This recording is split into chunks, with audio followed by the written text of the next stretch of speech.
Good morning, dear students. Welcome to the class. As we have completed our first semester, now we are about to begin the second semester. And the portion for the second semester, we have two chapters. The first one is Role of Chemistry in Our Lives. And the second chapter is Air. So today we'll begin with the first chapter of the second semester portion, where you'll be learning the role of chemistry in our lives. Well, as you know, science plays a very important role in our day-to-day lives. The same way, chemistry is also found to be there all around us. When I say this, it's not just verbal, but literally, chemistry is all around us. What exactly is all around us? Well, you know, it's air, isn't it? Now, even the air is full of different chemical elements. When we talk about air, it contains oxygen, nitrogen, carbon dioxide, water vapor, etc. Now, what are these? These are actually the chemical elements. So, when we say that we are surrounded by chemistry, not only are we surrounded by chemistry, but all the components which are present around us, they are helping us out in many ways. So, we can say that we are surrounded by chemistry. Not only are we surrounded by chemistry, but chemistry is within us. Let's see some of the elements of the human body. If we talk about the human body, the major percentage of our body is actually oxygen, around 65%. Oxygen, as you know, is a chemical element. Now, what about the other part? About 18% of our body is carbon. Again, that is a chemical. Then 10% of our body is hydrogen. That is also a chemical element. Then around 3% is nitrogen, and apart from that, there are many other chemical elements that make up our body. So, our body is made up of a number of chemical elements. That is, chemistry is within us too. Now, our body, which is an aggregate of chemicals, when it is ill, then what do? Yes, we take medicines. Now, what are these medicines? These medicines are again chemicals.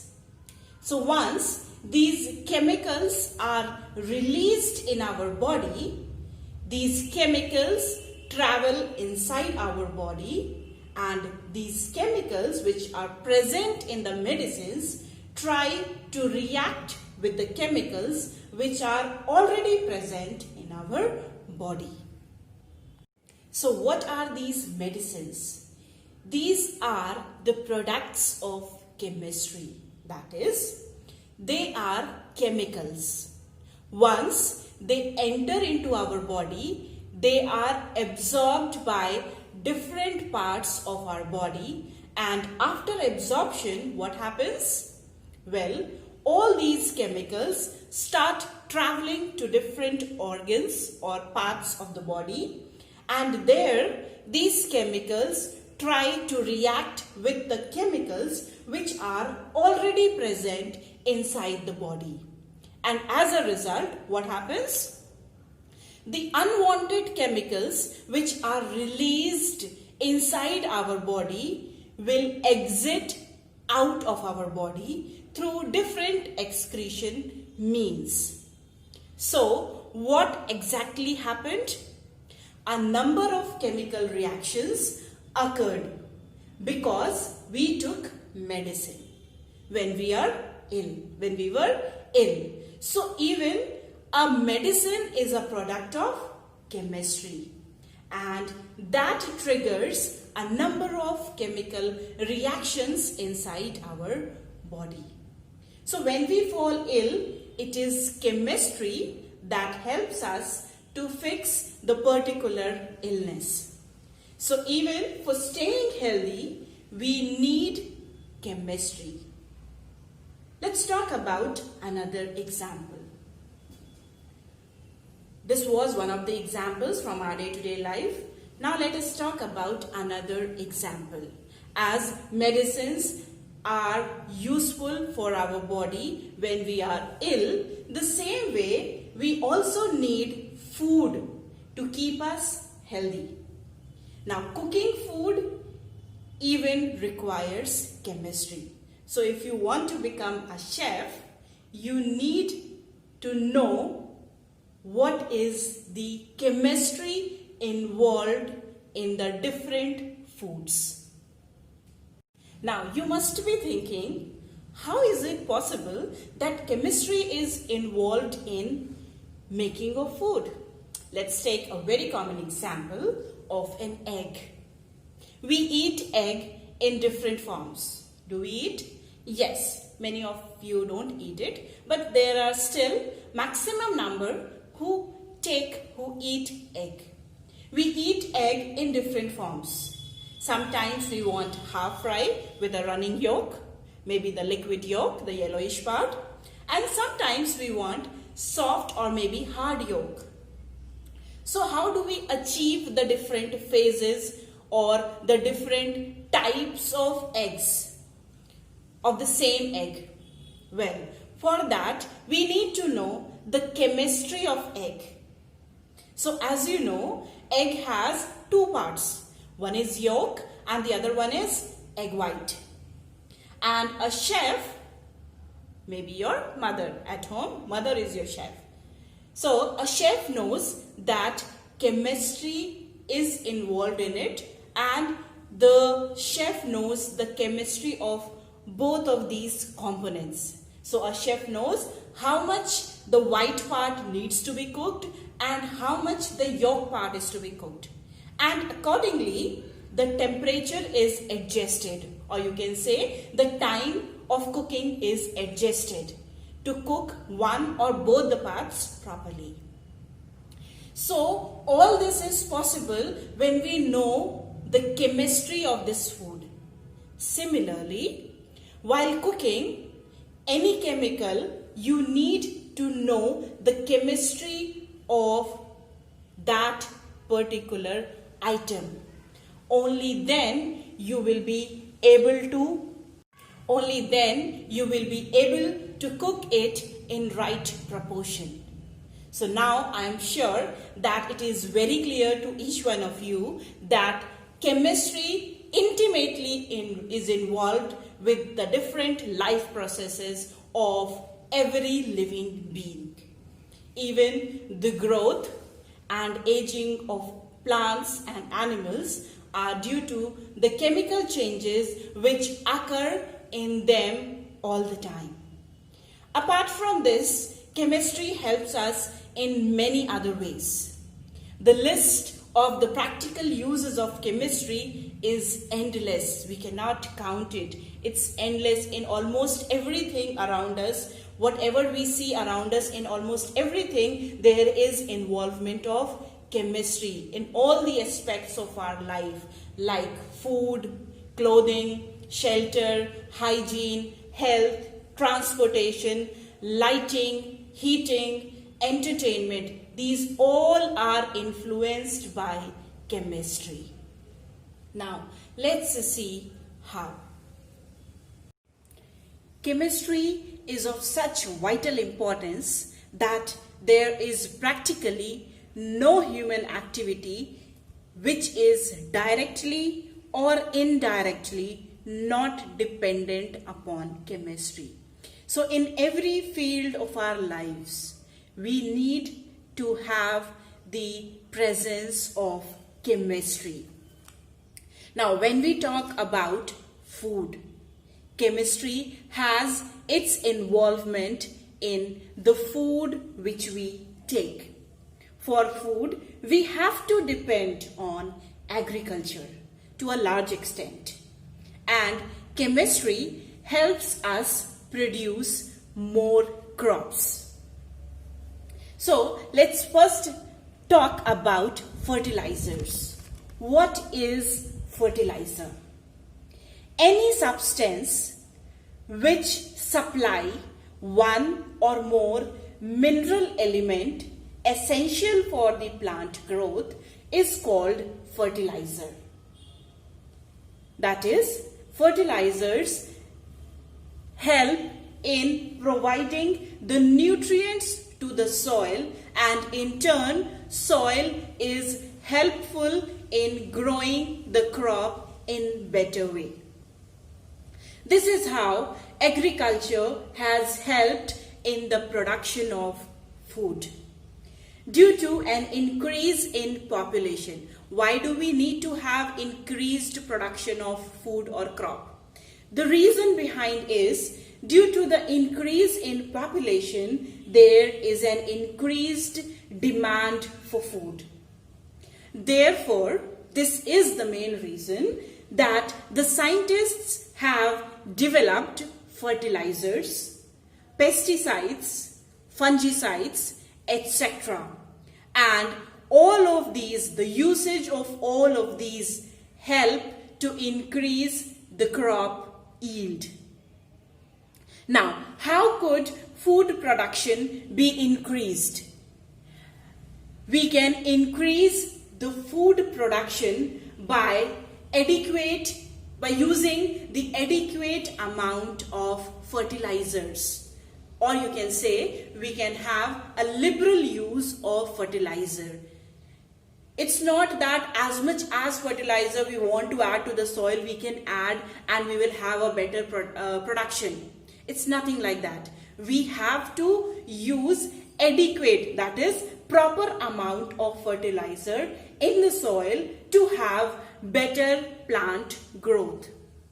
By providing this fertilizer to the soil get the nutrients which are required by the plant or by the crop for its better growth and better production. The fertilizer is actually providing nutrition to the soil, as we get nutrition by taking the 5 components which are very essential for our body to grow in proper way. Which are those 5 components? You know that, you have studied in class 5. It's carbohydrates, proteins, fats, vitamins and minerals. All these 5 components are very, very important for our growth. The same way, for plants' growth, we need to have proper amount of nutrients in the soil. And this proper amount of nutrients are provided to the soil by the fertilizer. And finally, due to the presence of this nutrient which provides nutrition to the soil, we can have greater grain yield. So, we can say that plants, they require adequate amounts of elements or nutrients like nitrogen, phosphorus, potassium and zinc for proper growth. For making or for growing the crop, first of all, what is done by the farmers? They plow the field, then sowing is done, and finally when the crop is ready to be harvested, it is being harvested. Now, what are these elements providing to the soil? The elements like nitrogen, phosphorus, potassium, zinc, they all are providing nutrition to the soil for proper growth. These elements, it's not that always it is to be added to the soil. These elements are naturally also present in the soil, but they get depleted. Now the question arises, how do they get depleted? Depleted means they decrease in amount. How do they get depleted? As you know, that after the crops are grown for some years in the same area, on the same area, then what will happen? The nutrients which are present or which were present in the soil, they are utilized by the soil for providing the nutrition to the crop. Now, as every year or every season the crop is grown, these nutrients will start reducing from the soil. And this is the point where the soil needs nutrition. And this nutrition is to be provided, it's to be supplied to the soil. And there we use fertilizer. Then we have to use this organic manure or maybe the chemical fertilizers to make up for the loss in the amount of the elements which were present in the soil, now which are not present, means those elements which are depleted from the soil are to be provided to the soil so that we can have a better production of crops. Organic manure is generally obtained from cow dung, but chemical fertilizers are prepared by industrial methods. So the common fertilizers are used for various or providing the nutrients to the soil. Now, it's not that always the usage of fertilizer is very useful. It affects the soil. It affects water also. Some effect is on the atmosphere also. But a better, or you can say the important effect is on the food quality. And there is better crop production. It affects the soil, it affects the water, even the atmosphere, but it has a good effect on the food quality. And well, when there is better production, definitely the crop will be supplied to the human beings and it will be having effect on human health, and finally the whole population can be fed with this food crop. Now, the fertilizers and the elements for which it is used. To get nitrogen, we need to have the fertilizer which is named as urea. Urea is the fertilizer from which we get the element nitrogen. Phosphorus is obtained from the fertilizer superphosphate of lime, or we also call it triple phosphate of lime. Nitrogen and phosphorus can also be obtained from the diammonium phosphate fertilizer. Potassium can be obtained from potassium chloride, and zinc can be obtained, or means the soil can get these elements from these fertilizers, and zinc can be taken from zinc sulfate and zinc oxide. Now, talking about agricultural chemical use. There are so many insects and small animals that harm our crops. And it's not only the crops are being destroyed, but the plants are also affected by it. Insects and rodents like rats and mice, they all are considered to be pests. So the chemicals are used in the fields, in the farms, to kill or control the unwanted populations like fungi, weeds, insects and rodents.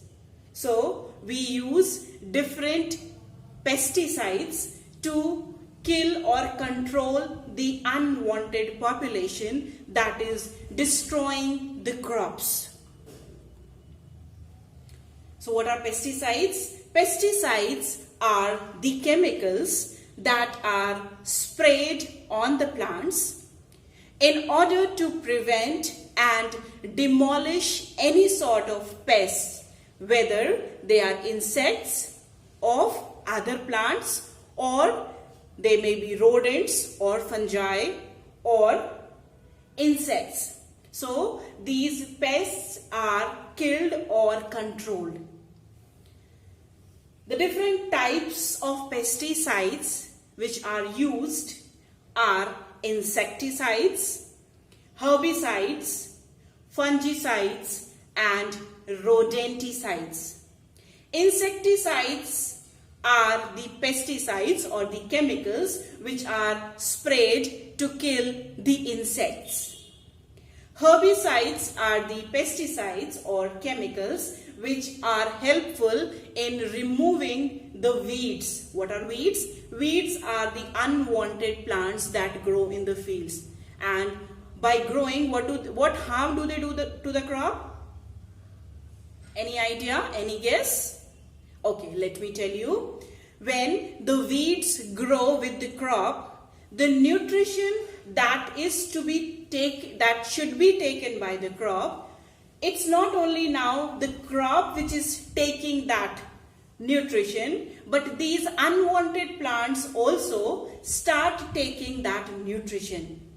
So to avoid that, for better crop production, we need to remove the weeds. Then there will be better crop yield.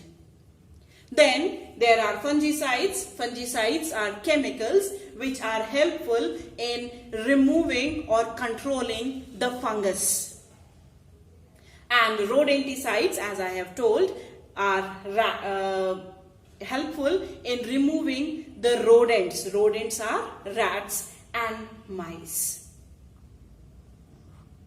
So there are so many unwanted pests around the crops which don't let the crop grow in a better way. This is the reason we need to help the crop grow in a better way.